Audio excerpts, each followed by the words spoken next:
بقا صرف اور صرف اللہ ذوالجلال والاکرام کی ذات کے لیے ہے۔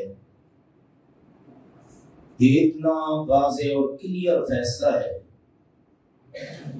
کہ قرآن و سنت کے دلائل اور احوال دنیا سے یہ بات واضح ہو جاتی ہے کہ اس میں ذرہ برابر بھی شک نہیں۔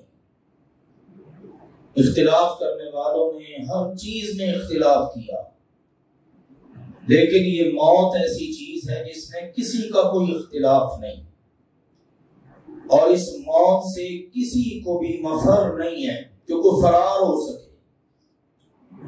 اللہ ذوالجلال والاکرام نے قرآن پاک میں اس موضوع کو بڑی وضاحت سے ذکر کیا۔ سورۃ الرحمن کی آیات کتنی واضح ہیں۔ کل من علیہا فان ویبقى وجہ ربک ذی الجلال والاکرام۔ ہر ایک کو فنا ہے، جو بھی اس کائنات میں ہے، آسمانوں میں، زمین میں، ان کے درمیان، آسمان کی بلندیوں پر، زمین کی پستیوں اور تہوں میں بقا اگر ہے تو صرف تیرے رب کی ذات کو ہے۔ وہ باقی ہے، وہ ایسا باقی ہے کہ حی لا یموت، ہمیشہ سے زندہ ہے، ہمیشہ زندہ رہے گا، اس کو کبھی موت نہیں آئے گی۔ وہ ہے اللہ ذوالجلال والاکرام۔ اور میرے عزیزوں، جو اللہ والے ہوتے ہیں، اللہ کے پیارے، اللہ کے محبوب، ان کی تو اللہ سے ملاقات کا جو راستہ ہے نا، وہ یہ موت ہی ہے۔ موت آئے گی تو ان کی رب سے ملاقات ہوگی۔ اسی لیے اللہ کے سب سے زیادہ پیارے، لاڈلے، اللہ کے حبیب، اللہ کے مصطفیٰ، سارے نبیوں کے امام، ہمارے پیارے نبی حضرت محمد کریم صلی اللہ علیہ وآلہ وسلم کو جب اس بات میں اختیار دیا گیا، آپ دنیا میں رہنا چاہیں تو رہ لیں، اگر آپ نے اللہ سے ملاقات کرنی ہے تو یہ بھی آپ کو اختیار دیا جاتا ہے۔ تو آپ علیہ الصلوۃ والسلام نے واضح طور پر اس بات کو چنا، انتخاب کیا اس بات کا کہ میں تو اپنے رب سے ملنا چاہتا ہوں، مجھے تو سب سے بلند رفاقت چاہیے۔ اور آگے چل کر انشاءاللہ آئے گا، جب آپ کے آخری لمحات آئے تو آپ کا ہاتھ مبارک اٹھتا تو آپ کہتے اللہم بالرفیق الاعلی، اے اللہ سب سے بلند و بالا رفیق کی رفاقت چاہتا ہوں۔ تو اللہ کے پیارے نبی صلی اللہ علیہ وسلم نے اس کو منتخب کیا، اور آپ پر بھی وہ لمحات آئے جو ہر ایک پر آنے ہیں۔ آپ علیہ الصلوۃ والسلام بھی اس دنیا سے تشریف لے گئے، ہم اس کا ذکر اپنے خطبات میں کر رہے ہیں، اور ساتھ میں کئی ایک چیزیں عقائد کے حوالے سے، معاملات کے حوالے سے بھی آ رہی ہیں۔ گزشتہ خطبات میں آپ نے جان لیا کہ اللہ کے نبی صلی اللہ علیہ وسلم باوجود اس کے کہ معصوم ہیں، آپ کے معصوم ہونے میں، اللہ کے بعد آپ کے معصوم ہونے میں کوئی شک نہیں، لیکن آپ علیہ الصلوۃ والسلام نے اپنے آپ کو پیش کیا۔ مجھ سے کسی نے کچھ لینا ہے، کچھ دینا ہے، میں حاضر ہوں۔ میں نے اگر کسی کو بلا وجہ تکلیف دی، مارا، تو میں حاضر۔ کسی کی پیٹھ پر میرا کوڑا لگا ہو تو آؤ، میری پیٹھ حاضر ہے۔ یہ باتیں آپ سن چکے ہیں۔ 5 دن پہلے تک کی کچھ کیفیات و حالات میں ذکر کر چکا ہوں۔ آئیے اب آگے بڑھتے ہیں۔ 4 دن پہلے، وفات سے 4 دن پہلے، یہ جمعرات کا دن بنتا ہے، نبی پاک صلی اللہ علیہ وسلم پر تکلیف نے شدت اختیار کر لی، اور ہم پیچھے سے جانتے آ رہے ہیں، سر میں درد شروع ہوا، اور پھر وہ آہستہ آہستہ اس میں شدت آتی چلی گئی۔ بخار نے آپ علیہ الصلوۃ والسلام کو اپنی آغوش میں لیے رکھا۔ اب 4 دن پہلے، یہ جمعرات کا دن ہے، میرے عزیزوں، میرے لیے، آپ کے لیے تو معمول کے اوقات ہیں، لیکن آئیے میں آپ کو بتاتا ہوں، سیدنا عبداللہ بن عباس رضی اللہ تعالی عنہما، جن کا تعلق اللہ کے نبی کے گھرانے سے ہے، اللہ کے نبی کے عزیز ہیں، چچا زاد ہیں، حدیث پڑھاتے، جس وقت حدیث پڑھاتے نا، اکثر و بیشتر بے ساختہ رو پڑھتے۔ کس بات پر؟ فرمایا کرتے، صحیح بخاری شریف میں حدیث ہے، فرمایا کرتے یوم الخمیس، لوگو یوم الخمیس یعنی جمعرات کا دن، وما یوم الخمیس، اور تم کیا جانو جمعرات کا دن کیا دن تھا. پھر اتنا روتے بکا حتی، اتنا روتے حتی کہ بل دمعہ الحصبا، اتنا روتے کہ ان کے آنسو ان کی داڑھی کو تر کرتے ہوئے نیچے گرتے، اور وہ جس زمین پر بیٹھے ہوتے تھے چٹائی نہ ہوتی، نیچے کنکریاں ہوتی، وہ ساری کنکریاں ان کے آنسوؤں سے تر ہو جاتی. پھر وہ بیان کرتے کہ یہ جمعرات کا دن ہم پر کتنا گرا تھا. صحیح بخاری شریف کی حدیث ہے کہ اللہ کے نبی علیہ الصلوۃ والسلام اس دن آپ علیہ الصلوۃ والسلام پر غلبہ الوجع، تکلیف نے بہت زیادہ غلبہ پا لیا، اور آپ علیہ الصلوۃ والسلام نے اسی تکلیف کے عالم میں فرمایا اپنے صحابہ کرام رضوان اللہ علیہم اجمعین سے کہ جس موقع کے متعلق سیدنا عبداللہ بن عباس کہتے ہیں اشتد برسول اللہ صلی اللہ علیہ وسلم وجعہ یوم الخمیس، جمعرات کے دن اللہ کے رسول صلی اللہ علیہ وآلہ وسلم کی تکلیف نے بڑی شدت اختیار کر لی. آپ پر بار بار غشی کے دورے پڑتے، بے ہوش ہو جاتے، غشی طاری ہو جاتی، آپ علیہ الصلوۃ والسلام ہوش میں آتے. یہ حالت و کیفیت. اسی دوران آپ علیہ الصلوۃ والسلام نے ایک بات ارشاد فرمایا ائتونی بکتاب اکتب لکم کتابا لن تضلوا بعدہ ابدا، میرے پاس لکھنے کے لیے کچھ لے کر آؤ، کوئی کتاب لے کر آؤ، کوئی کاغذ قلم لے کر آؤ، تاکہ میں تمہیں اس میں کچھ لکھوا دوں، تحریر کروا دوں، اور جب میں تحریر کروا دوں گا اگر تم اس پر عمل کرو گے تو تم میرے بعد کبھی گمراہ نہیں ہوگے. آپ نے یہ ارشاد فرمایا. اب وہاں پر صحابہ کرام جمع ہیں، آپ علیہ السلام موجود ہیں، اور مسند احمد کی حدیث بتاتی ہے کہ اللہ کے پیارے نبی صلی اللہ علیہ وسلم نے یہ آرڈر، یہ ارشاد سیدنا علی سے فرمایا رضی اللہ تعالی عنہ کہ علی کو کتاب لاؤ، بلکہ اس میں تو اتنا واضح اور کلیئر ہے مسند احمد کی حدیث میں، اونٹ کے شانے کی ہڈی لاؤ، ذرا بڑی ہے، چپٹی ہے، لکھنے میں سہولت رہے گی. اب سیدنا عمر بن خطاب جیسا محب رسول بھی پاس ہے، دیگر صحابہ بھی پاس ہیں، وہ حالت و کیفیت دیکھ رہے ہیں. عبداللہ بن عباس بھی کہہ رہے ہیں آپ پر تکلیف بہت زیادہ تھی. اب اس حالت و تکلیف کے اندر آپ کا میرا اگر بیمار ہو، مریض ہو، ہم کیا چاہیں گے؟ یہ ریسٹ کرے، یہ آرام کرے، اس کو اس وقت تکلیف دینے کی، ٹینشن دینے کی کوئی ضرورت نہیں، لیکن بول نہیں پاتے. احترام رسول مانے ہیں، ادب رسول مانے ہیں. عمر بن خطاب رضی اللہ تعالی عنہ جو جرت والے تھے، ہمت والے تھے، بات کر لیا کرتے تھے، اور اللہ کے نبی صلی اللہ علیہ وسلم کو سرٹیفکیٹ دے رکھا تھا عمر تو بہت ایمان والا ہے، جس راستے سے تو گزرتا ہے شیطان وہ راستہ ہی بدل لیتا ہے. عمر تو جنتی ہے، میرے بعد اگر کسی نے نبی بننا ہوتا تو عمر بنتا. انہوں نے سیدنا علی سے، دیگر سے کہا دیکھو اللہ کے نبی کی حالت و کیفیت کیا ہے، غلبہ الوجع، آپ کے اوپر تکلیف کا غلبہ ہے، اس وقت میں یہ تحریر لکھوانے کی کیا ضرورت ہے، آپ رہنے دو، جب آپ سنبھلیں گے تو لکھوا لیں گے، اور اگر لکھنے لکھوانے کا موقع نہ آیا تو عندنا کتاب اللہ، ہمارے پاس اللہ کی کتاب، اللہ کا قرآن موجود ہے، اور آپ کی ساری زندگی ہم نے دیکھ لی، ہر لمحہ 23 سالوں کا ہمارے پاس محفوظ ہے. حسبنا کتاب اللہ، یہ جو اللہ کا لکھا ہوا، اللہ کی کتاب، اللہ کا دین آپ نے ہم تک پہنچایا، یہ ہمارے پاس بالکل محفوظ، یہ ہمارے لیے کافی ہے. اب صحابہ کرام جو وہاں پر بیٹھے ہوئے تھے، سارے کے سارے افراد یہ 2 حصوں میں بیٹھ گئے. اختلاف شروع ہو گیا، بعض کہتے نہیں لے کر آؤ، بعض کہتے نہیں رہنے دو، تھوڑا سا انتظار کر لو. اب اتنے میں جب اختلاف ہوا، تنازع ہوا، سیدنا عبداللہ بن عباس رضی اللہ تعالی عنہما اگرچہ یہ وہاں پر موجود نہیں تھے، لیکن یہ بیان کرتے ہیں کیونکہ دیگر صحابہ نے اس چیز کو بیان کیا کہ جب اختلاف نے شدت اختیار کی، تنازع ہو گیا آپس میں، اور اللہ کے نبی کے پاس تنازع بنتا نہیں ہے، زیر نہیں دیتا، پھر آپ بیمار پڑے ہو۔ پھر اس میں کئی ایک حکمتیں میں آگے چل کے عرض کرتا ہوں۔ تو اللہ کے نبی علیہ الصلوۃ والسلام کے پاس جب یہ آوازیں بلند ہونا شروع ہوئی نا، تو آپ علیہ الصلوۃ والسلام نے، آپ بیمار جو تھے، آپ نے فرمایا قوموا عنی، چلو اٹھو چلے جاؤ میرے پاس سے۔ سب کو آپ علیہ الصلوۃ والسلام نے اٹھا دیا اور سارے اٹھ کر اپنے اپنے گھروں کو چلے گئے۔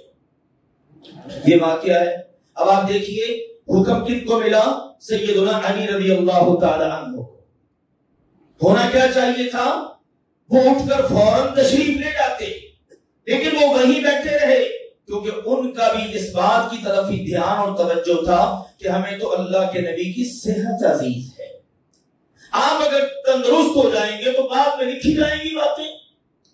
تو انہوں نے بھی جانا گوارا نہیں کیا، صرف اس بنیاد پر، یہ نہیں کہ حکم عدولی ہے معاذ اللہ۔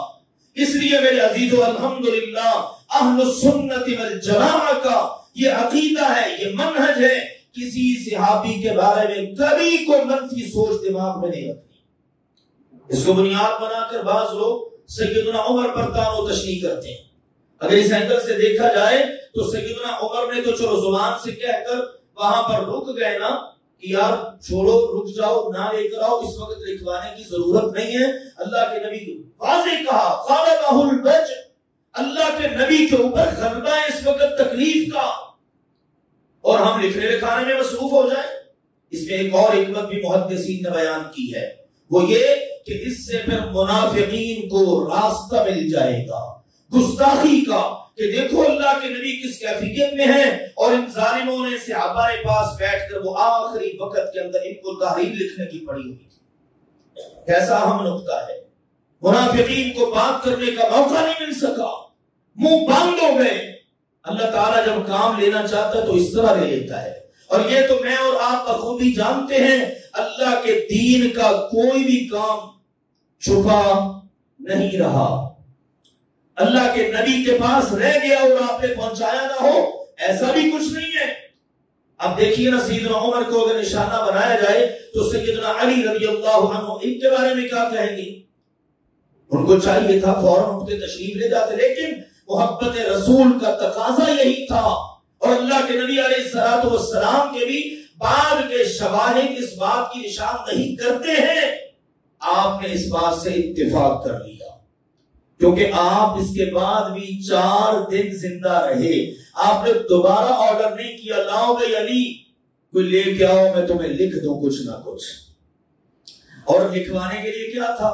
یہ نہیں تھا کہ علی کے لیے کچھ لکھنا تھا یا آپ نے کوئی خلافت کی وصیت کرنا تھی، ٹھیک ہے نا؟ دیکھیں کیسے کیسے لوگ دروازے نکالتے ہیں، راستے نکالتے ہیں۔ آپ نے اپنے حدیث میں واضح کر دیا، میں تمہیں وہ لکھوانا چاہتا ہوں، میری امت عمل کرے گی تو لن تضلوا ابدا، کبھی وہ گمراہ نہیں ہوگی۔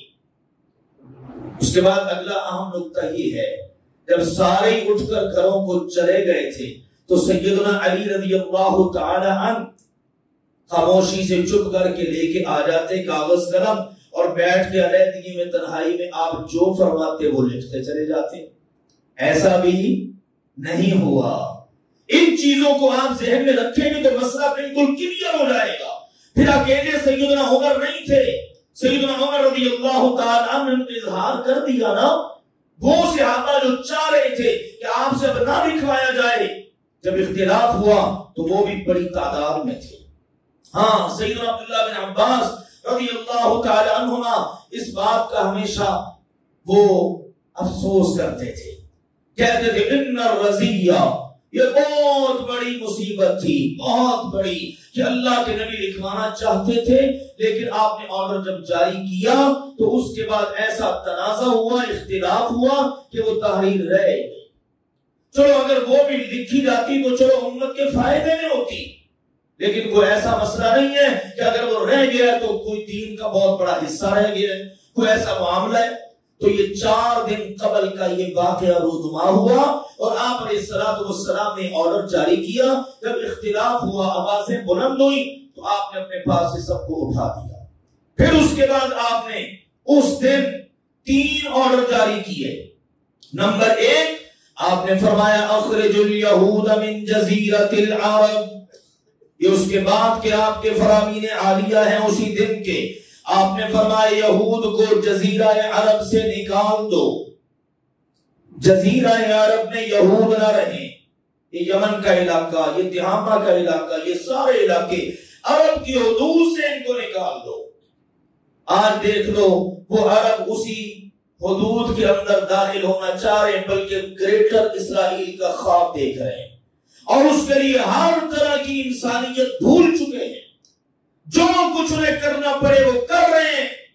ہم مسلمان بھول چکے ہیں، ہمارے پاس جو تھا اس پہ عمل نہیں ہوا۔ غور سے سنیے اس بات کو بھی، ہمارے پاس جو تھا امت اس پر عمل نہ کر سکی، جھگڑے ان پر شروع ہو گئے جو لکھا نہ جا سکا۔ ایک طرف تو ہم کہتے ہیں جو ہوتا ہے کس کے حکم سے ہوتا ہے؟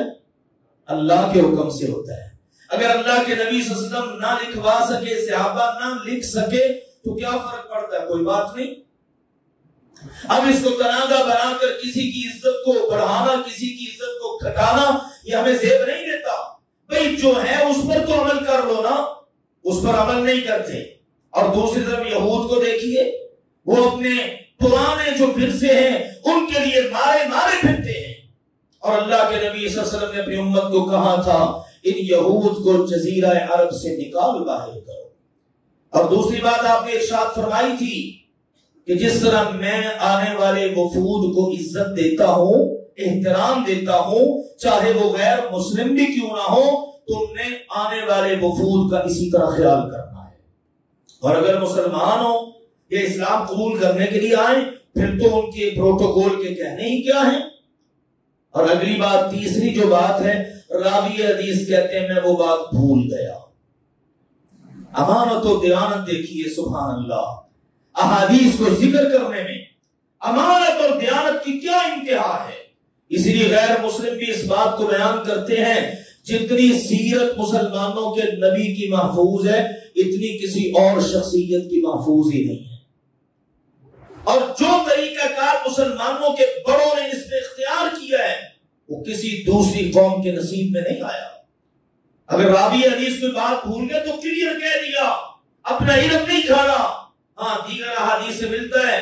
وہ بات جو آپ نے تیسری فرمائی وہ یہ تھی کہ لشکر اسامہ جو میں نے تیار کر دیا ہے، مرتب کر دیا ہے، اسامہ رضی اللہ تعالی عنہ باوجود کم سن اور بڑے بڑے صحابہ ان کی قیادت میں یہ لشکر میں نے روانہ کرنا تھا، لیکن نہیں کر سکا اپنی بیماری کی وجہ سے۔ میری اگر وفات ہو جائے تو اس کے بعد اس کو رخصت کرنا ہے۔ یا پھر دوسری بات آپ کی یہ تھی، نماز کے متعلق آپ نے ارشاد فرمایا لوگوں نماز کا خیال کرنا اور اپنے ماتحتوں کا خیال کرنا۔ تیسری بات یہ ہے کہ آپ علیہ الصلوۃ والسلام نے اپنے صحابہ کرام رضوان اللہ علیہم اجمعین کو اس بات کا حکم جاری فرمایا کہ میرے بعد میری قبر کو سجدہ گاہ نہ بننے دینا۔ یہ 3 باتیں، ان میں سے کوئی ایک بات ہے جو آپ نے تیسری بات کے طور پر ارشاد فرمائی۔ اب اس سے بھی آپ دیکھیے، آپ علیہ الصلوۃ والسلام اگر اس دن میں یہ مختلف آرڈر جاری کر سکتے ہیں، اگر وہ لکھنا، وہ تحریر کروانا اتنا اہمیت کا حامل ہوتا تو آپ علیہ الصلوۃ والسلام کہتے آرڈر جاری نہیں کروں گا، بولوں گا نہیں، بلکہ لاؤ کاغذ قلم میں لکھوا دیتا۔ تو یہ ساری باتیں اس بات کی دلیل ہیں کہ آپ علیہ الصلوۃ والسلام نے جو ارشاد فرمایا تھا لاؤ میں تمہیں کچھ لکھوا دوں، اور عمر رضی اللہ تعالیٰ نے کہہ دیا تھا کہ آپ پر تکلیف کا غلبہ ہے لہذا رہنے دو۔ یہ آپ علیہ الصلوۃ والسلام کی شان اقدس میں صحابہ کی طرف سے یا بالخصوص سیدنا عمر کی طرف سے کوئی گستاخی نہیں تھی، یا کوئی دین کا کوئی اتنا اہمیت کا حامل معاملہ نہ تھا جو لکھنے سے رہ گیا۔ یہ ہے میرے عزیزو حقیقت حال۔ اب اس دن تک آپ ساری نمازیں خود ہی پڑھاتے رہے، یعنی وفات سے 4 دن پہلے تک۔ اس دن جمعرات کو بھی آپ نے مغرب کی نماز خود پڑھائی، اور مغرب کی نماز کے اندر آپ نے سورت پڑھی والمرسلات عرفا، 29ویں پارے کی آخری سورت ہے، 2 رکوع پر مشتمل ہے۔ پھر اس کے بعد عشاء کی نماز کے لیے آپ علیہ الصلوۃ والسلام کی کیفیت و حالت اس سے زیادہ بگڑ گئی، طبیعت میں بہت زیادہ خرابی پیدا ہو گئی۔ اس کے حوالے سے تفصیلی واقعات اور احادیث ہیں، انشاءاللہ العزیز ان کا بیان اگلے جمعے ہوگا۔ اللہ ذوالجلال والاکرام حق بات سمجھنے، اسی کے مطابق عقیدہ موقف بنانے کی توفیق بھی عطا فرمائے اور عمل کرنے کی بھی توفیق عطا فرمائے۔ وآخر دعوانا ان الحمدللہ رب العالمین۔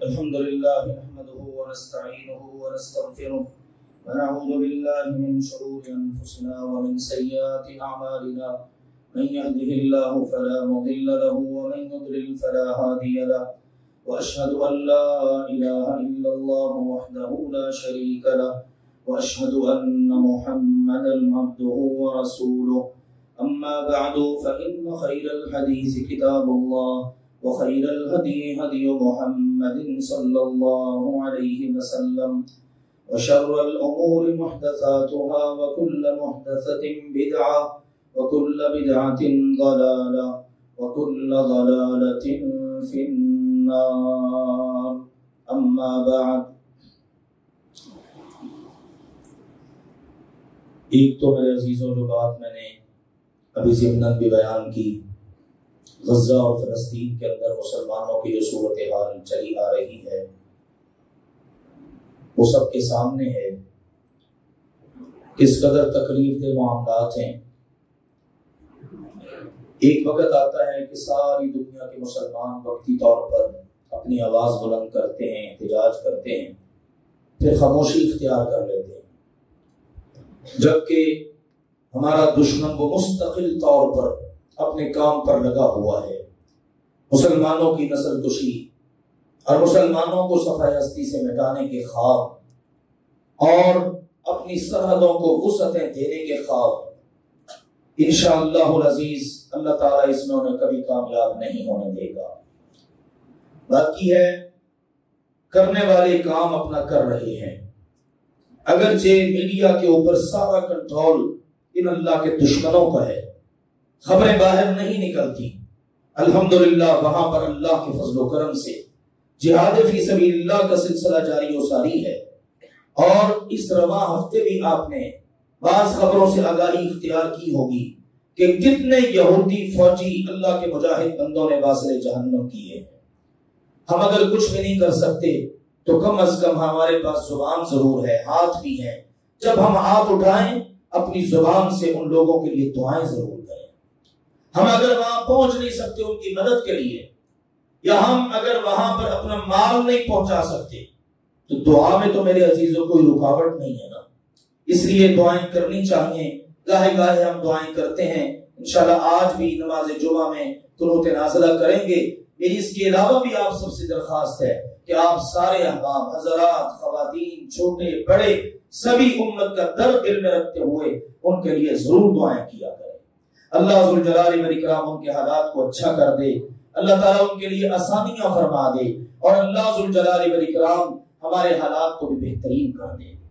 اگلی بات اور گزارش یہ ہے، آپ سب کے علم میں ہے ڈاکٹر ذاکر نائک صاحب ماشاءاللہ پاکستان تشریف لائے ہوئے ہیں، اور کئی ایک جگہوں پر ان کے پروگرام ہوئے، بادشاہی مسجد کے اندر بھی بہت سارے لوگوں کو الحمدللہ اس سے سبق بھی ملتا ہے، بہت سارا علم بھی ملتا ہے۔ مذاہب کا خاص طور پر شغف رکھنے والے اور مطالعہ کرنے والے ان کے لیے کافی سارا مواد اس کے اندر ہوتا ہے۔ ہمیں الحمدللہ ان کی مجالس اٹینڈ کرنے کا موقع ملا، بڑی خوشی ہوئی دلی طور پر۔ الحمدللہ آج کے دور میں اللہ کے فضل و کرم سے یہ اسلام کا عظیم نمائندہ ہے، لیکن پاکستان کی سرزمین بڑی عجیب سرزمین واقع ہو رہی ہے۔ ہم یہاں کے واسی ہیں اور ہمارے سر شرم سے جھک جاتے ہیں کہ یہاں پر لوگ رہنے والے ان کو اپنے مہمان کی قدر نہیں ہے. جس طرح سے ان کے ساتھ سلوک ہوا، بیہیو ہوا، اور پھر سوشل میڈیا پر اور بعض لوگ میڈیا پر بیٹھنے والے اور لوگ ان کو سنتے ہیں. لیکن مصیبت یہ ہے کہ ان بیچاروں کے پاس اپنا کوئی ایجنڈا نہیں ہے، نہ ان کو پاکستان کا مقام، مرتبہ، عزت عزیز ہے. واضح طور پر ڈاکٹر صاحب کو کہتے ہیں گو بیک، ڈاکٹر صاحب واپس چلے جائیے، آپ یہاں نہ رہیں. تم کیا لگتے ہو اس ملک کے؟ وہ اللہ کا بندہ ہے جس نے پوری دنیا کے اندر اسلام کا پیغام پہنچایا. کافروں کے پاس بھی اگر جاتا ہے، یورپ میں گیا، مغرب میں گیا، وہاں کے لوگوں نے بھی اس کو یہ نہیں کہا. اور یہ وطن عزیز پاکستان کہ جس کو جو بنا ہی لا الہ الا اللہ محمد رسول اللہ کے نام پر ہے، اس ملک کے اندر کوئی لا الہ الا اللہ محمد رسول اللہ کی بات کرے، میں سمجھتا ہوں سمجھنے والوں کے لیے تو بعض باتیں بڑی کافی ہوتی ہیں. بادشاہی مسجد میں ہم نے ان کو بالکل سامنے بیٹھ کر سنا. ان کے یہ جملے تھے، میں اگر قرآن پاک کی بات کروں، حدیث پاک کی بات کروں تو میری بات مانو، اگر میں یہ بات نہ کروں تو میری بات کو چھوڑ دو. اب اس سے زیادہ واضح میسج کیا ہو سکتا ہے؟ پھر الحمدللہ ان کی یہ باتیں کہ میں تمام مسلمانوں کے مسالک کا، جتنے بھی مسالک کے مسلمانوں کے، سب کا احترام کرتا ہوں. الحمدللہ سبھی سے انہوں نے ملاقاتیں کی، سب کو سنا، سب کے ساتھ بیٹھے، لیکن ان کی بعض چیزوں کو بنیاد بنا کر وہ طارق جمیل صاحب نے بڑی خوبصورت بات کی ہے. جب ان کے ساتھ ڈاکٹر صاحب کی ملاقات ہوئی تو ان کو وہ اینکر، وہ انٹرویو لینے والا کہتا ہے کہ دیکھو ڈاکٹر صاحب تشریف لائے، ہم ڈاکٹر صاحب سے معذرت خواہ ہیں کہ پاکستان کے اندر ان کو جس طرح کا ملنا چاہیے تھا، ادب، احترام، عزت، محبت، واضح طور پر ملی تو ہے، لیکن سوشل میڈیا کے اوپر جو بعض ناعاقبت اندیش لوگ ان کے خلاف یہ خواستیں کر رہے ہیں اور ان کی بلا وجہ مخالفت کر رہے ہیں. طارق جمیل صاحب فرمانے لگے، میں اپنی بات تمہیں بتاتا ہوں، دنیا مجھے سنتی ہے لیکن میرے اپنے رشتہ دار مجھے نہیں سنتے. طارق جمیل صاحب کے الفاظ ہیں. میں نے کہا رشتہ داروں کو یہی مصیبت ہوتی ہے، یہ ہر جگہ پر یہ اللہ کے. پھر انہوں نے مثال دی، کہتا میرا ایک کزن ہے، وہ میں نے اس کے ساتھ بیٹھے بیٹھے ایک مرتبہ بات کی. میں نے کہا یار یہ کیا بات ہے، یہ رشتہ دار نہیں سمجھتے، مخالفت کرتے، یہ دشمنی کرتے، ان کو پتہ نہیں کیا تکلیف ہے، ساری دنیا مجھے عزت دیتی ہے، یہ نہیں میری بات سمجھتے سنتے. اس نے کہا پریشان ہونے کی ضرورت نہیں ہے، اللہ کے نبی کے ساتھ بھی یہی کچھ ہوا تھا. مکے والے رشتہ دار تھے، انہوں نے سنا نہیں، تکلیفیں دی، تنگ کیا، آپ علیہ الصلوۃ والسلام پر اونٹ کی اونجڑیاں پھینکی، آپ پر بیت اللہ کے دروازے بند کر دیے. یہ آپ کے رشتہ دار تھے. سنا تو کنہوں نے؟ مدینے والوں نے. مدینے والوں نے سنا، دیکھو، اور پھر دیکھو ان کی قسمت کے کیا کہنے. تو طارق جمیل صاحب کہتے ہیں مجھے اس بات سے بڑا حوصلہ ہوا ہے، تو میں ڈاکٹر صاحب کو بھی نصیحت کرتا ہوں یہ پریشان نہ ہو، جو بھی اللہ رسول کا کام کرتا اس کے ساتھ ایسے ہی معاملات ہوتے ہیں. تو میں نے کہا طارق جمیل صاحب اللہ آپ کو جزا دے، آپ نے صرف ڈاکٹر ذاکر نائب صاحب کو ہی نہیں بلکہ امت کے ہر داعی کو نصیحت فرما دی ہے. تو یہ چیزیں اللہ کے فضل و کرم سے جہاں بھی سونا ہوگا، جہاں بھی یہ چیزیں ہوں گی، پھر اپنے مخالفت پر اترا. یہ پاکستان ڈاکٹر صاحب کیا کہتے ہیں، ان کی اہلیہ ماشاءاللہ وہ بھی آئی ہوئی ہیں، ہماری بچیاں بھی گئی مدرسے کی، انہوں نے اٹینڈ کیا. اس پورے گھرانے کا یہ کہنا ہے ہمارا اشتیاق تھا کہ ہم کبھی پاکستان جائیں، اور آج اللہ میں پاکستان میں لے آیا ہے. اور ماشاءاللہ ڈاکٹر صاحب بات کرتے ہیں، کوئی لگی لپٹی نہیں، کوئی یہ نہیں ہے کہ میں جناب حکومت کا مہمان ہوں چلو حکومت کے حق میں کر دوں. کوئی حکومت کے حق میں بات جاتی ہے، حکومت بگڑے بجاتی ہے، کوئی دوسروں کے حق میں بات چلی جاتی ہے، وہ بگڑے بجاتے ہیں. ہر ایک اپنا اپنا الو سیدھا کرنے پر لگا ہوا ہے.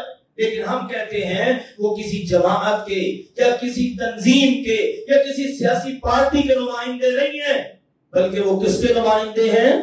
اسلام کے نمائندے ہیں. الحمدللہ وہ اسلام کے نمائندے ہیں، اور اسی اینگل سے دیکھنا چاہیے. اللہ تعالیٰ ان کی حفاظت فرمائے. اب اسلام آباد کا ان کا ٹور رہ گیا ہے، اللہ تعالیٰ وہ بھی حفاظت مکمل کروا دے. اللہ ذوالجلال والاکرام ان کو ان کے مشن میں کامیابیاں عطا فرمائے. انشاءاللہ العزیز روشنی کی کرنیں ادھر سے نظر آ رہی ہیں. کیا معلوم جو کام آج تک اس وطن میں بہت سارے لوگ نہ کر سکے اللہ ان سے لے لے. اللہ کے لیے کیا مشکل ہے؟ اللہ ہمارے ملک کے لیے بھی بہتر کر دے، یہاں کے لوگوں کے لیے بھی بہتر کر دے۔ اللہم اعز الاسلام والمسلمین، اللہم اشف مرضانا ومرضى المسلمین، اللہم اشف مرضانا ومرضى المسلمین، اللہم اقض حاجاتنا وحاجات المسلمین، ربنا آتنا فی الدنیا حسنہ وفی الآخرۃ حسنہ وقنا عذاب النار، سبحان ربک رب العزۃ عما یصفون وسلام علی المرسلین والحمد للہ رب العالمین۔